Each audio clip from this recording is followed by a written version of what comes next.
چلو اعوذ باللہ من الشیطان الرجیم بسم اللہ الرحمن الرحیم.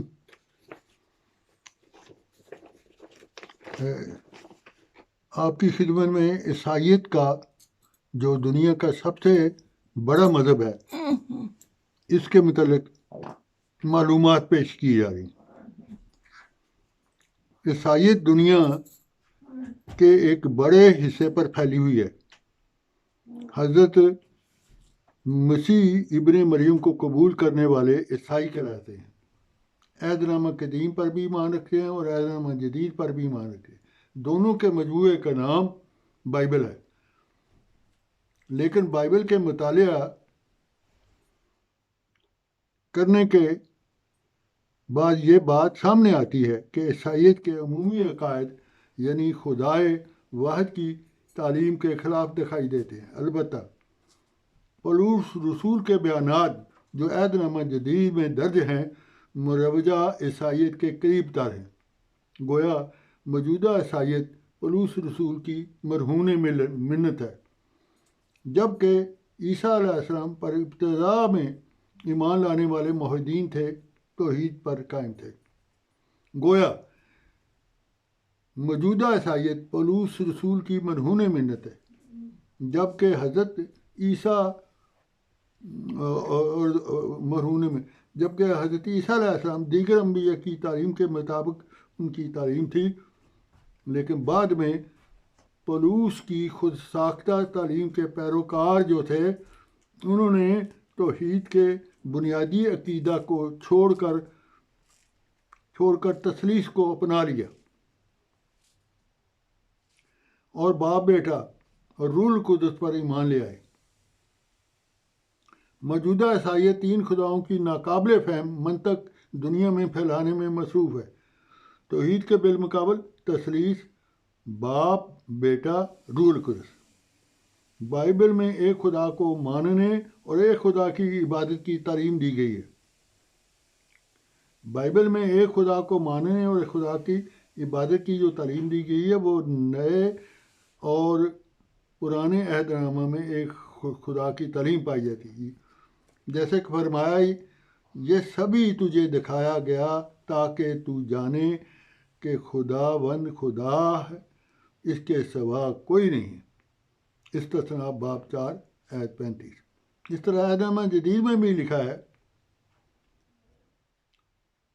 یسوع نے جواب دیا، اول تو یہ ہے کہ اے اسرائیل سن، خداوند خدا ایک ہی خدا ہے اور خداوند اپنے خدا سے ہم اپنے سارے دل و جان سے اور ساری طاقت سے محبت رکھ. مرکز باب 12 آیت 29-30. الغرض بائبل میں ایک خدا کو ماننے اور اس کی عبادت کی بات کی گئی، جبکہ پولس رسول بائبل کے اس عقیدہ کے بالکل برعکس لوگوں کے سامنے تین خداؤں کا تصور پیش کرتے ہیں.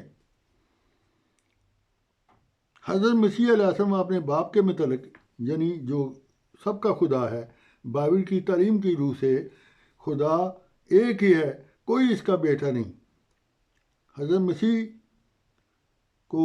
ان معنوں میں بیٹا کہا گیا ہے. بائبل کی روح سے صراط المستقیم پر چلنے والے خدا کے تمام بیٹے ہیں. یعنی ہم حضرت مسیح کے متعلق یا خدا کے متعلق وہ عقیدہ رکھیں جو بائبل کا عقیدہ ہے. خدا ایک ہے اور اس کا کوئی بیٹا نہیں. بالکل یہ عقیدہ اسلام جو قرآن کریم میں بیان ہوا ہے. یسوع بہرحال خدا کے بیٹے نہیں. جہاں تک یسوع کے صلیب پر مرنے اور کفارے کی بات ہے، اس تعلق سے بائبل کے مطالعہ کرنے اور ایک ایسی بہت سی آیات ملتی ہیں جن کا مضمون اس طرح ہے کہ کوئی جان کسی دوسری جان کا بوجھ نہ اٹھائے گی. فرمایا سو وہ جان جو گناہ کرتی ہے سو وہی مرے گی.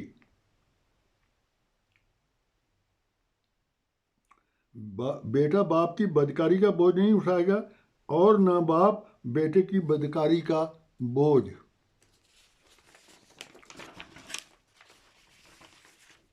اٹھائے گا. صادق کی صداقت اسی پر ہوگی اور شریر کی شرارت اسی پر پڑے گی۔ حزقیل الباب 18 آیت 20۔ بائبل کی یہ بات نہایت درجہ عدل اور انصاف پر مبنی ہے۔ یہی اصول اور قانون قرآن مجید میں بیان ہوا ہے کہ جو گناہ کرے سزا اسی کو ملے گی۔ گویا قرآن کریم کی تعلیم بیان کردہ، قرآن کریم میں بھی بائبل کی تعلیم بیان کی گئی ہے، یعنی ہر نفس جو کماتا ہے اس کا وبال اسی کو پڑتا ہے۔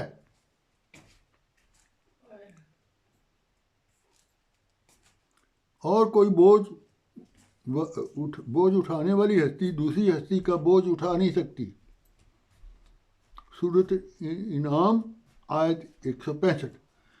بس یہ بات شرعی لحاظ سے بھی اور عقلی لحاظ سے بھی اور فطرت انسانی کے لحاظ سے بھی درست ہے اور انصاف پر مبنی ہے کہ کوئی شخص کسی کے گناہ کا بوجھ نہیں اٹھائے گا اور باپ کے بدلے میں بیٹے کو پھانسی نہیں دی جا سکتی۔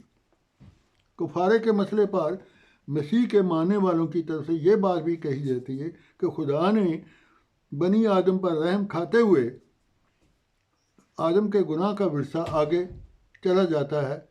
وہ ورثہ کے گناہ کو خدا نے اپنے بیٹے کی صلیبی قربانی سے دور کیا، لیکن آغاز میں یہ بات واضح کر دی گئی کہ جہاں تک کسی کی قربانی کسی دوسرے کے گناہ دور کرنے کے لیے معاون نہیں ہو سکتی، کیونکہ بائبل میں حزقیل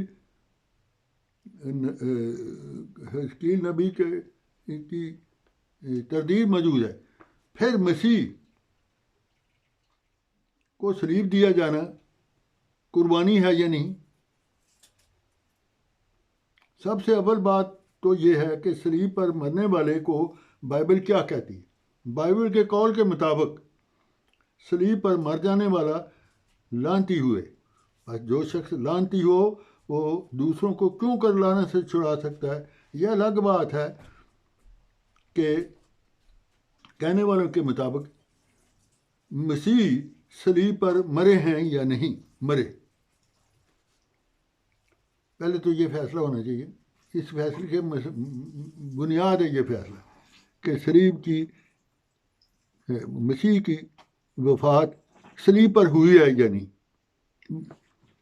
قربانی کے بعد میں سوال ہو گیا، لیکن مسیح پر ایمان لانے والے جو اس کی صلیبی موت کے قائل ہیں وہ مسیح کی صلیبی موت کو قربانی خیال کرتے ہیں اور کہتے ہیں کہ مسیح کی یہی تو قربانی ہے جو نسل آدم میں آنے والے ورثہ کے گناہ کو بنی آدم کو چھڑانے کے لیے خاطر کی گئی۔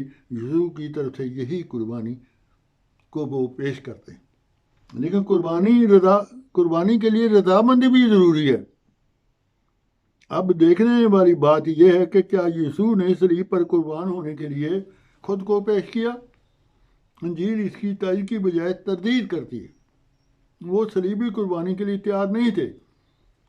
پھر کفارہ کی روح سے انجیل سے یہ بھی ثابت ہے جب صلیب سے وہ بچ گئے تو اس کے بعد وہ ہمیشہ اس کوشش میں رہے کہ کہیں دوبارہ یہودی دشمن ان کو گرفتار نہ کر لے، اور خود حکومت وقت اور یہود دشمن سے جان بچانے کے لیے وہ فلسطین سے ہجرت کرنے پر مجبور ہو گئے۔ پھر سوال یہ بھی ہے کہ مسیح کی آمد کے بعد ان کی قربانی نے کوئی تغیر پیدا کیا، کوئی تبدیلی پیدا ہو گئی کہ جس سے ہم سمجھ سکیں کہ انسانی فطرت گناہ سے بچ گئی۔ ظاہر ہے کہ مسیح کے بعد گناہ نے ترقی کی، ظلم نے ترقی کی، جھوٹ اور فریب نے اور دغا بازی نے ترقی کی، اور تو اور عیسائی ایک دوسرے کے ظلموں کے شاکی ہو رہے ہیں۔ بس سوال یہ ہے کہ مسیح کے کفارہ کے واقعہ کے نتیجے میں ورثہ کا گناہ معاف ہو گیا، تو مسیح کے بعد گناہ میں زیادتی کیوں ہوئی؟ اس سوال کا جواب بھی یہ ہے کہ یہودیوں نے مسیح کو صلیب پر موت دینے کی کوشش کی، جبکہ اللہ تعالیٰ نے مسیح علیہ السلام کو صلیبی موت سے بچا لیا، جیسے قرآن کریم فرماتا ہے کہ یہودی نہ تو مسیح علیہ السلام کو قتل کر سکے، قتل کرنے پر قادر ہو سکے، اور نہ انہیں صلیب پر مار سکے۔ البتہ اس واقعہ صلیب نے مشتبہ سا ہو گیا۔ یہ سورۃ نساء کی آیت 158۔ حضرت مسیح موعود علیہ السلام بانی سلسلہ کاثرت صلیب نے الہام کی روشنی میں یہ دعویٰ فرمایا کہ مسیح علیہ السلام کو صلیب پر یہودی مار نہیں سکے، البتہ مسیح کو فلسطین پر ہجرت کرنی پڑی، اور آپ بنی اسرائیل کے 10 قبائل کی میں تبلیغ کرتے ہوئے ہجرت کر گئے، اور بعد میں نسبتاً صحت یاب ہو کر مشرق کی طرف ہجرت کر گئے مسیح ہندوستان۔